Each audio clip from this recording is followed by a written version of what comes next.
Weddings are supposed to be the one day where everything, just for a moment, feels perfect.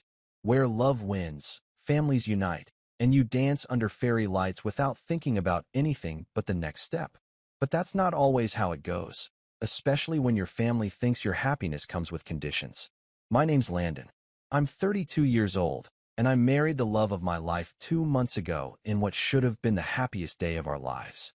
It was, until one conversation, one smug sentence, turned the entire event into a battlefield I never saw coming. Let me back up a bit. I grew up in a family that measures worth by money, titles, and bloodlines. The Reeds are the kind of family that believes success should look a certain way. Ivy League degree, six-figure job by 30, married to someone with a strong name, and at least one family business in their back pocket. I didn't exactly tick all those boxes, but I wasn't some cautionary tale either. I built a solid career in UX design, launched a small firm with two close friends in Austin, and worked my way to a comfortable life. I didn't want yachts and legacy trusts. I just wanted enough to build a home with someone who made me feel seen. That person turned out to be Emery. Emery is everything my family pretends to be, but never is. Kind, grounded, and sharp in a way that doesn't beg for applause. We met at a community book drive I was volunteering at through work. She was helping a kid pick out a graphic novel, crouched next to him with this soft laugh that made the air feel easier. I remember thinking, she doesn't just listen, she hears people. We clicked fast, but deep. No games. No half-commitments. 2 years later, I proposed on a hike overlooking the hill country, and she said yes with tears in her eyes and dirt on her shoes. Perfect. Telling my family about her was complicated. My mom's first comment was, "What do her parents do?" Not "how did you meet?" Not "when can we meet her?" But "what do her parents do?" That's how they see people, through the lens of pedigree. When I told her Emery's dad had passed, and her mom was a retired public school teacher in Wisconsin, she just hummed, like the air had been let out of the room. My uncle, though, Uncle Ross, took it even further. He made little jabs here and there. Make sure she's not after your savings. Or, be careful about marrying down, Landon. Women remember that stuff. He thought he was being funny. I didn't. Ross has always been the type who confuses cruelty for charisma. Grew up with the same silver spoon, but polished it until he could see his ego in the reflection. He made his money in commercial real estate and never lets you forget it. The kind of man who calls waiters boss, but never once says thank you. He's my dad's older brother, and for some reason, his opinions carry weight in the family.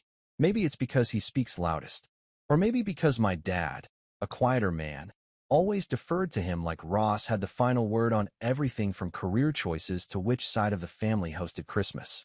When we sent out wedding invitations, we debated leaving Ross off the list. Emery had only met him twice, once at my cousin's baby shower, where he asked if she was part Asian, out of nowhere, and once at Thanksgiving, where he said she carried herself well for someone from a small town. Both times, she just smiled and changed the subject, trying not to make a scene. I asked her if she wanted him at the wedding. She said, "It's your family, Landon. I can handle one afternoon." I wish I hadn't let her. The planning process was stressful, but we managed to put together something beautiful. Emery's mom flew in early to help with details. Her brother, Wes, built the wooden arch we got married under. My family. They showed up late to the rehearsal dinner and complained the venue was too boho. My mom pulled me aside that night and asked if Emery's dress was going to be traditional or some artsy Pinterest thing. I brushed it off, but it stung. It always does, doesn't it? When the people who raised you treat the person you love like an accessory they didn't pick. But the day of the wedding was stunning. The weather held up, the music was perfect, and Emery looked like a dream. We exchanged vows we wrote ourselves, surrounded by fairy lights and wildflowers. I saw my best friend cry, my little niece toss petals like she was born for it, and Emery's mom clutch a handkerchief with pride in her eyes. I remember thinking, this is it. We made it. We're okay. We weren't. It happened during the reception, just after the toasts, just before the cake. Emery had stepped away to speak with some of my cousins, and I was chatting with my groomsmen near the bar. I saw Ross approach her out of the corner of my eye, drink in hand, that stupid half-smile he gets when he thinks he's about to drop some truth. I didn't think anything of it. I wish I had. A few minutes later, Emery came back. Her eyes were red, her lipstick smudged just slightly at the edge.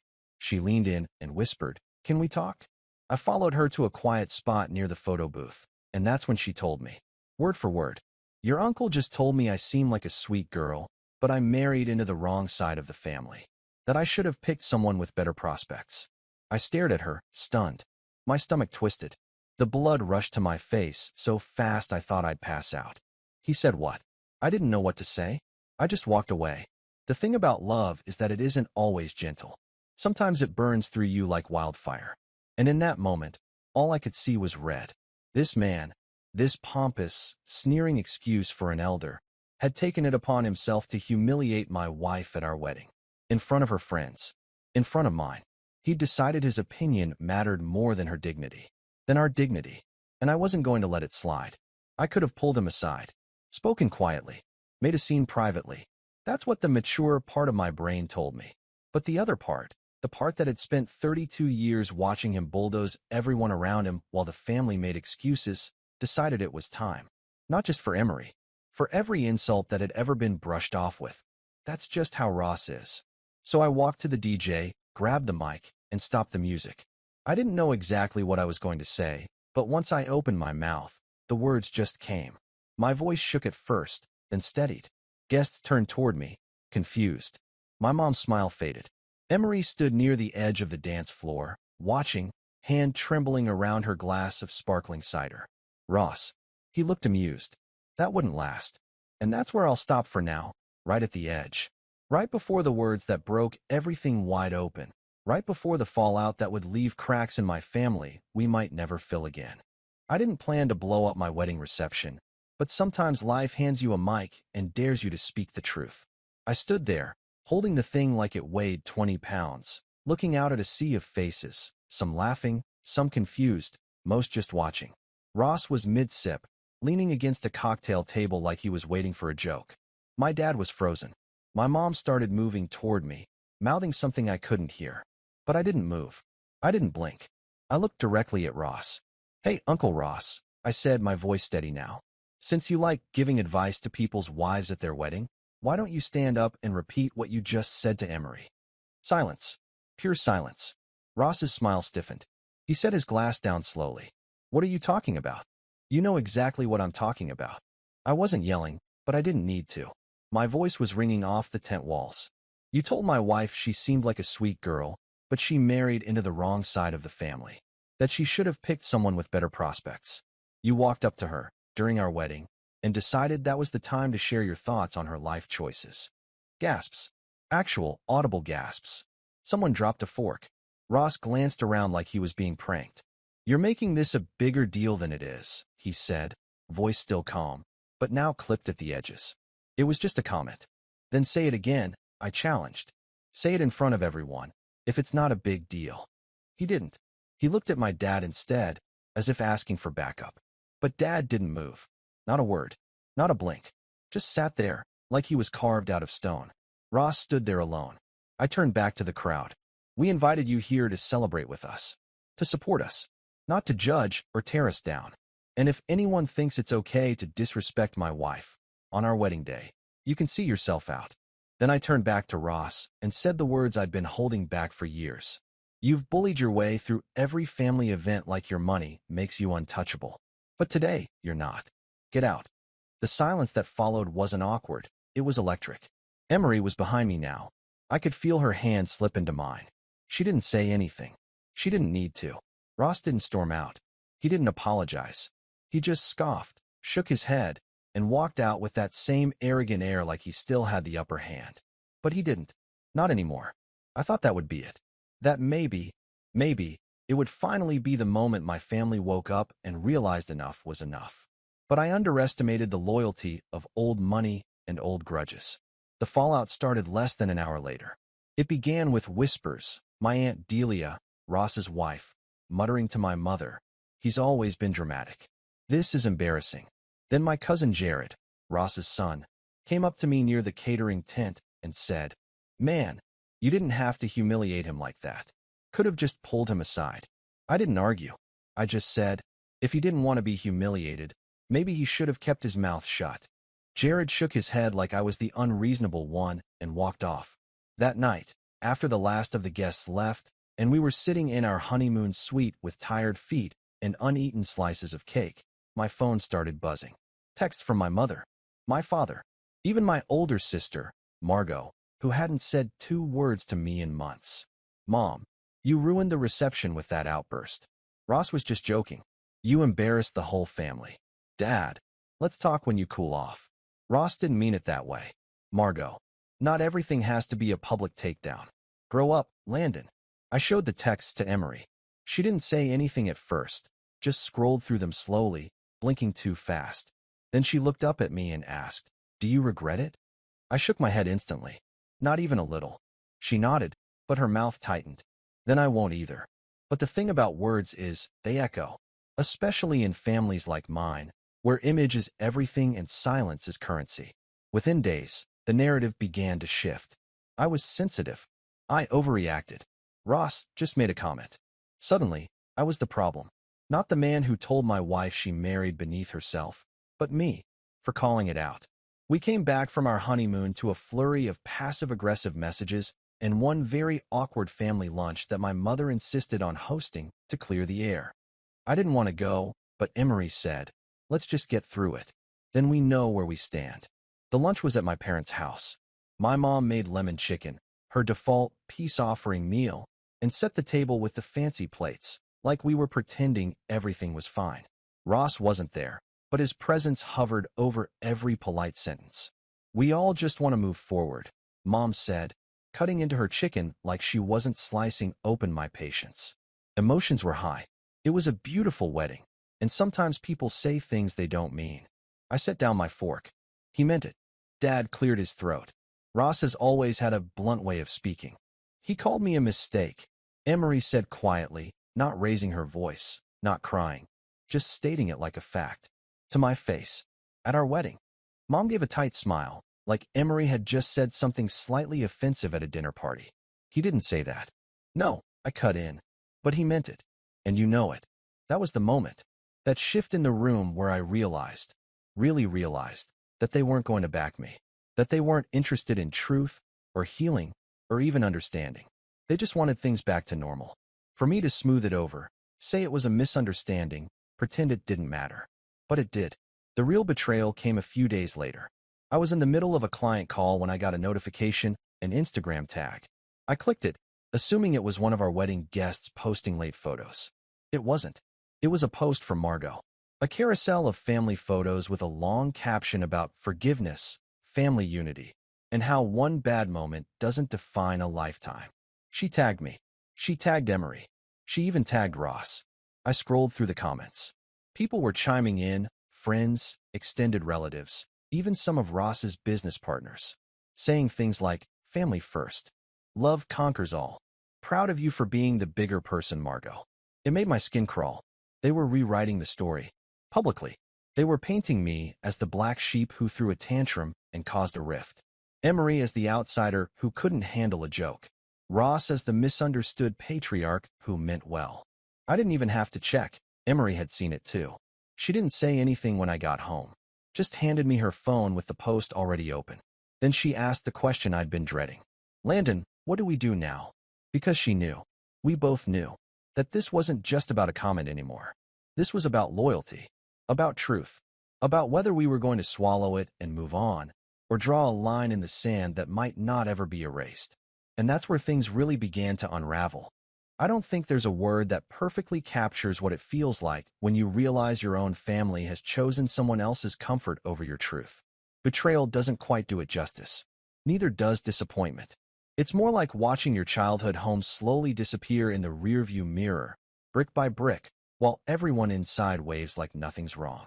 After Margot's Instagram post, after the comments poured in praising her maturity and grace, I knew exactly where we stood. Not on shaky ground, not in some murky middle. We were outside the circle, locked out of a narrative being spun to protect everyone except us. Emery stopped responding to messages from my mom. I didn't tell her to. I didn't have to. She's never been the type to keep people close out of obligation, and frankly, she'd already been far more patient than most would have. Meanwhile, I tried, at first, to explain. I sent Margot a long message, trying to spell it out. that Ross's comment wasn't just a bad moment. That her post made it look like Emery and I were ready to forgive and move on when we hadn't even had a real apology. Her reply? A thumbs up. Literally. That was it. If I'm being honest, the weeks after that were dark. Not dramatic, not explosive.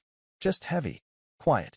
I stopped checking the family group chat, and when I finally did, it was filled with cheerful updates like nothing had happened. Photos from my cousin's engagement dinner. Invites to a brunch my mother organized for the girls. Emery wasn't included. Links to a new family shared album called Read Moments. I wasn't tagged in anything. Neither was she. I started sleeping later, working longer hours at the office just to avoid coming home and facing the silence between us. Not the kind that meant we were fighting, just the kind that builds when two people are carrying too much and don't know how to put it down. Emery tried to stay upbeat. She kept cooking our favorite meals, kept watching old comedy specials with me at night, even started planning a weekend road trip to reset. But I saw the tiredness in her eyes. The way her laughter didn't quite reach her face anymore. I knew it was my turn to lead us out of that fog, but for a while, I didn't know how. That changed with a phone call. It was from Wes, Emery's brother. A mechanic who runs his own shop out in Madison and once rebuilt an entire transmission in our driveway, just because Emery mentioned my car was acting up. He's quiet, but solid. The kind of guy who lets actions speak first. He called one Friday evening, right as I was about to leave work. "You got a second?" he asked. "Yeah," I said, dropping back into my chair. "Everything okay?" He was silent for a moment. Then, "She called me." I didn't need to ask who. "My mom," he said, filling in anyway. "Apparently she saw some Facebook comment about your wedding. Something about Emery crying. She didn't know what happened until now." I closed my eyes. "And she's pissed." That surprised me. She said if your family thinks they can treat her daughter like that, and then plaster her face on their social media like everything's fine, they're out of their minds. He chuckled under his breath. She also said, and I quote, "If Ross Reed ever breathes near my daughter again, I'll break his nose with a salad fork." That made me laugh for the first time in days. Like, really laugh. "Listen," Wes continued, "I've stayed out of it 'cause Emery asked me to. But I've seen how it's weighing on both of you. And I just wanted to say, your family might be acting like you did something wrong, but you didn't. You did what every guy should do. You stood up for her. Don't let them make you feel crazy for that." That conversation flipped a switch. Not instantly, not like some magic movie moment. But it started something. A shift. The fog didn't clear, but I realized I could move through it. That weekend, I sat down with Emery. Really sat down. No phones. No distractions. "I know I've been off," I told her. "I haven't been handling this well." She looked at me, eyes soft but wary. "You've been trying to carry it alone. I didn't want to dump more on you." "Landon," she said, taking my hand, "we're married. We're not just building a life together. We're building us. And you don't have to protect me from this. I just need you with me." That conversation didn't fix everything, but it reminded me why we did all of this in the first place. Why we said yes. Why we chose each other. So I started showing up again, not for them, but for us. I stopped checking my family's pages. I deleted the group chat. I started going to therapy, something I'd put off for years, telling myself I didn't need it. I did. Badly. It helped me see the roots of all of this. How I'd spent my whole life tiptoeing around people who saw empathy as weakness and status as virtue. It helped me realize I wasn't just grieving a broken family dynamic. I was grieving the illusion that it had ever really been healthy in the first place. I poured more energy into my business. We'd been in a bit of a lull, with 2 clients dragging their feet and a third ghosting us altogether. Instead of wallowing, I revamped our pitch deck, reached out to some old contacts, and cold emailed 3 companies I'd been too intimidated to approach before. One of them, a sustainable furniture startup out of Oregon, responded within 48 hours. We landed the contract the next week. It was our biggest project to date. I told Emery by taking her out to dinner at the same food truck lot where we had our third date. She wore the same green jacket she'd worn that night. I remembered because it had a little tear in the sleeve, and she'd stitched it herself with dark blue thread. "We're gonna be okay," I told her over tacos. "Actually, better than okay." She smiled, that real kind of smile, and said, "I never had any doubt." It didn't stop the pangs. Sometimes I'd see a family photo online or get a notification that someone from the Reed side tagged me in something, only to click and see they'd tagged the wrong Landon Reed. Other times, I get an email from a cousin I hadn't spoken to in years, pretending nothing happened. Hey, hope you and Emery are doing well. Are you coming to the lake house this summer? No, we weren't. But here's the thing about loss. When you stop clutching the broken pieces of what was, you make room for what can be. We started building our own traditions. Sunday morning walks to the farmer's market. Monthly game nights with Emery's co-workers. I invited Wes and his wife down for a weekend, and we grilled in the backyard and played cards until midnight. It wasn't flashy. It wasn't Instagram-worthy, but it felt right. And the more I invested in the life we were creating, the less I cared about the one I left behind. Until, of course, they found a way to claw back in. It started with a letter, not an email, not a text. A literal, printed letter on crisp white stationery that arrived in our mailbox on a rainy Thursday. No return address. Inside was a single page. Typed, "This has gone on long enough. It's time to stop punishing the entire family for one misunderstanding. You made your point, but you're not the only ones who got hurt. Think about your parents. Think about your sister. Think about your future." No signature. But I recognized the phrasing. The guilt. The manipulation wrapped in faux concern. I folded the letter and placed it in the drawer by the entryway. Emery didn't ask about it. She didn't have to. She knew. We both did. But it got me thinking. They hadn't let go. They hadn't moved on. They were just waiting for me to crack. For me to reach out and make amends. To play the prodigal son who finally came to his senses. And that's when I realized. I'd been playing defense. Dodging their attacks. Patching up the damage. Hoping it would all fade into the background eventually. But maybe it was time to stop hoping. Maybe it was time to do something. That thought stayed with me, quiet, patient, sharpening itself in the background, until an unexpected opportunity opened a door I never saw coming. And once it did, I knew exactly how to walk through it. The letter sat untouched in our entryway drawer for a full week. I didn't respond, didn't bring it up, didn't even mention it to Emery. But I read it at least 5 times.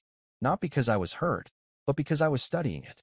Every line was crafted with precision, with the kind of phrasing meant to sound innocent until you read it again. You're not the only ones who got hurt. That one stuck with me, because it was never about us getting hurt. It was about us fighting back.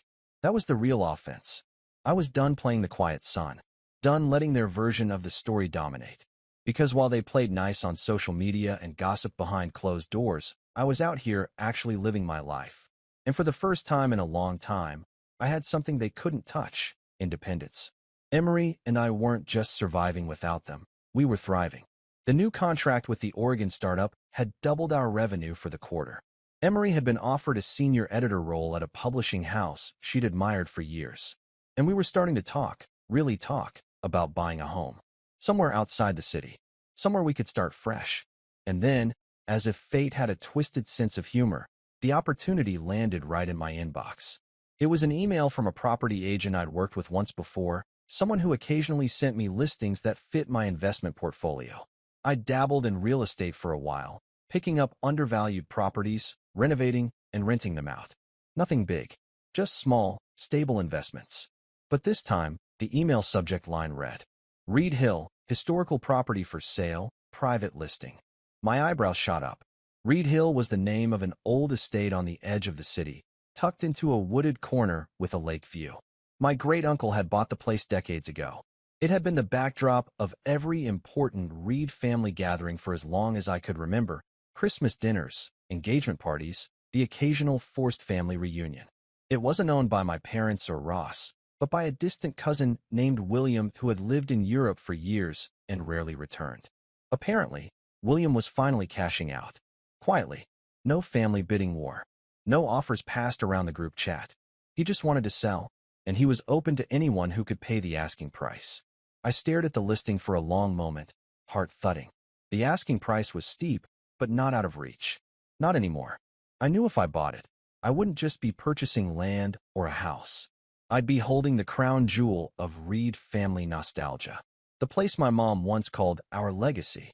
The place Ross used to brag about to his friends, acting like he owned it just because he hosted a 4th of July barbecue there once. The place where Emery and I were conspicuously not invited the year before we got married, because, as my mother had said, it was just going to be family. I called the agent within the hour. By the next morning, I'd put in an offer. Full price. No contingencies. In cash. It was accepted that same afternoon. I didn't tell anyone for 2 weeks. Not Emery. Not Wes. No one. I needed time to think. Not about whether I'd done the right thing. I knew I had. But about what to do with it. That's when the setup began. The first step was subtle. I asked the agent to update the online property records immediately, making my name the listed owner. Public databases take a while to update, but there are ways to speed things up if you know where to look. I wanted it to be discoverable, not announced. I wanted someone from the family to stumble on it naturally, maybe while checking permits or talking to their country club realtor. I wanted the news to spread organically, like a virus. It worked. The first sign came through a text from Margot. Margot. Hey. Random question. Did you hear anything about the Reed Hill property? Thought I saw your name somewhere. I didn't respond. 2 days later, I got a call from my dad. I didn't answer that either. By the end of the week, my mother had sent an email.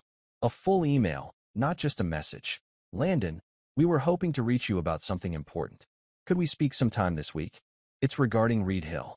I didn't reply. Instead, I made an appointment with a landscape architect and started drafting renovation plans. Not just cosmetic upgrades. I was going to reshape the property from the inside out. Tear down the guest house that Ross used to stay in every summer. Expand the gardens where they once posed for family photos.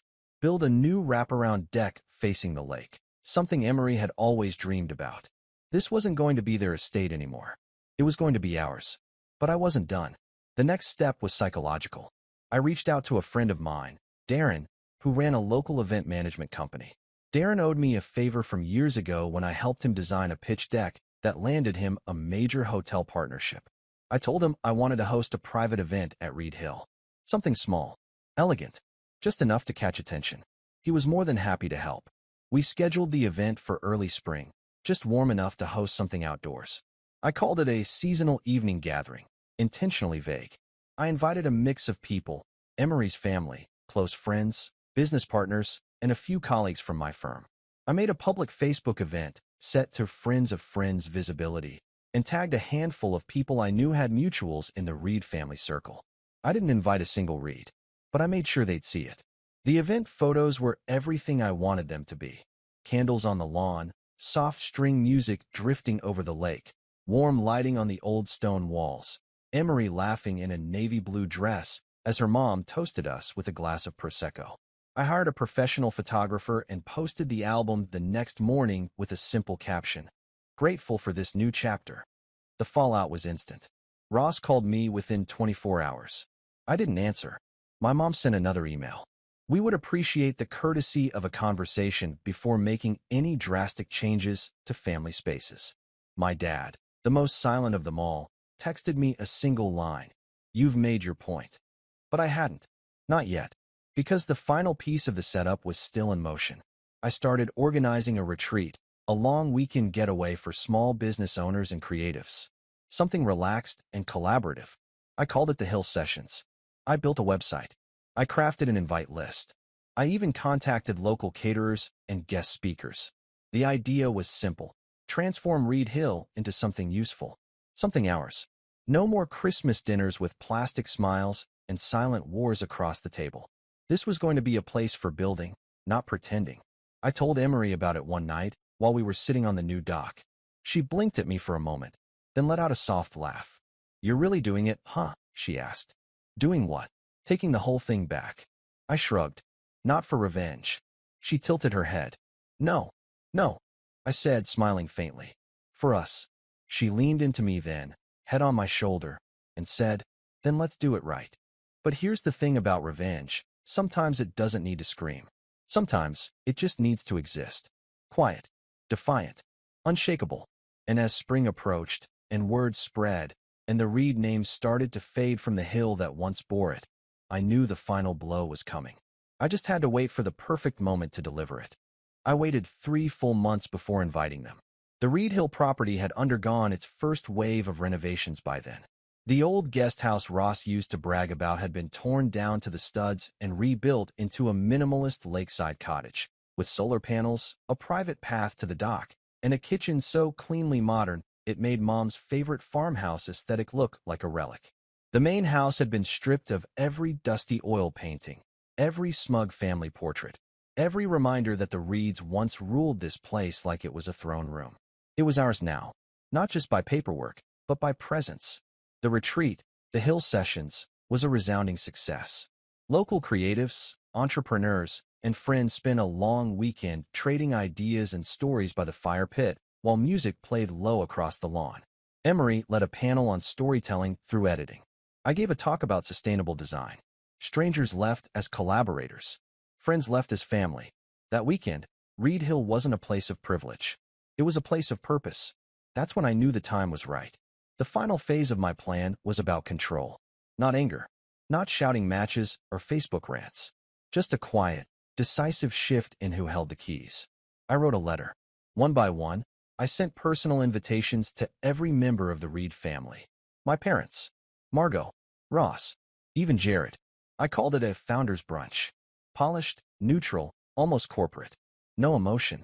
Just a respectful, elevated tone. The kind they'd expect from someone who'd matured. The kind they'd trust.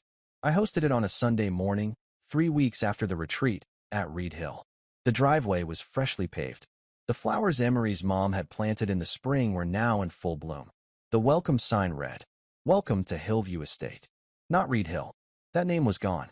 The family trickled in, hesitant, cautious, but curious. Even Ross came. He stepped out of his car like a man entering a courtroom he still believed he could sway. I greeted each one personally. No sarcasm. No coldness. Just calm. Controlled. "Thanks for coming," I said to my mother, who looked around the grounds like she was seeing it for the first time, because she was. "Landon," she said, her eyes narrowing slightly. "This place looks very different." "That's the idea," I replied. We served brunch on the new deck facing the lake. Emery stayed mostly in the background, welcoming people, offering drinks, polite but distant. They noticed. I wanted them to. The conversation started light. Jared asked about the garden layout. Margot complimented the reclaimed wood beams. My dad said the lake looked cleaner. But eventually, as I knew it would, someone broke the surface. It was my mother. She cleared her throat gently, placing her fork down like she was about to make a business proposal. "We were hoping, since you invited us here, that perhaps we could all start over. As a family." I nodded slowly. "That's what today is for." Ross raised an eyebrow. "Really?" I met his eyes. "Yes, but let's be clear, I'm not forgetting what happened. I'm not pretending Emery imagined your words, or that the family didn't try to gaslight both of us after the fact." He opened his mouth, but I kept going. "What I am doing is showing you who I've become since then. You all spent so long trying to define me, measure me, decide whether I was living up to your expectations. And for a while, I let that define how I saw myself." I gestured around. "But this place? This is mine. Built from my own choices, my own people, my own values. And you're sitting here today not because you're entitled to be, but because I invited you." My mother looked stunned. Margot blinked rapidly. My dad stared at the table. Ross, of course, scoffed. "So what? This was all a setup to humiliate us again," he said, pushing his chair back. "No," I said calmly. "This is an invitation to step into reality. I'm not part of your hierarchy anymore. There is no throne here, Ross. No family court where you get to cast judgment on people's worth. There's just a home. And you're either welcome here on the terms of mutual respect, or not at all." He stood, hands on his hips. "You've got some nerve, kid." I smiled. "Maybe, but I also have the deed." And then I pulled it out. An embossed folder from the county clerk's office. I opened it and laid the pages on the table. Not just the deed, but the renovation permits, the rezoning approvals, the name change application for Hillview Estate. Everything legal. Everything final. I watched the moment Ross realized it was over. Not just the argument, but the illusion that he still held sway over me. That he could sneer his way back into the center of the room. "You renamed it?" my father asked quietly. "Yes," I said. "The Reed name doesn't live here anymore." There was a long, ringing silence. Then Emery stepped forward, holding a tray of drinks. She offered one to my mother first, an act of grace I didn't ask for, but one that only deepened the contrast between the woman I married and the family I came from. My mother hesitated, then took it. Ross didn't. He turned, muttered something about wasting his time, and walked off toward his car without another word. No one stopped him. The brunch continued, but lighter now. Less stiff. More real. Margot apologized before she left. Stammered, fumbled, but she said it. My mom lingered at the end, standing with me at the dock. I don't understand how it got this bad, she said softly. It didn't get bad, I said. It got honest. She looked at me with something close to grief. I didn't comfort her. That was never my job. In the weeks that followed, things didn't magically resolve. We weren't suddenly a happy family. Ross never called again. My dad remained mostly silent. Margot reached out once more to share photos of her kids. I responded politely. Nothing more. But here's the thing. When you stop needing their validation, you get to build something better. Something of your own. Emery and I did that. We held our wedding reception in the wreckage of who they thought I was. And now, we live on top of it. Not in revenge, but in peace. And that's the part they'll never understand. When you stop chasing their approval, you start living on your own terms.